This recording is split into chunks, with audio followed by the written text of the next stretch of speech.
গর্ভাবস্থায় লাউ খাওয়া কতটা উপকারী সত্যিটা জানলে আপনি অবাক হবেন।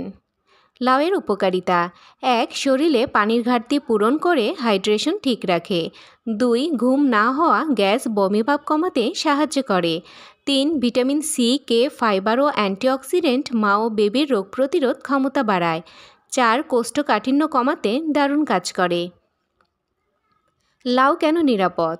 লাউ খুবই হালকা খাবার, হজমে সহজ, ব্লাড সুগার নিয়ন্ত্রণে সহায়তা করে, গর্ভাবস্থায় ওজন বৃদ্ধিকে নিয়ন্ত্রণে রাখতে সাহায্য করে। যা খেয়ালে রাখবেন: লাউ সবসময় ভালোভাবে ধুয়ে রান্না করে খাবেন। পচা বা তেতো লাউ কখনোই খাবেন না, কারণ এটি শরীরে বিষক্রিয়া তৈরি করতে পারে।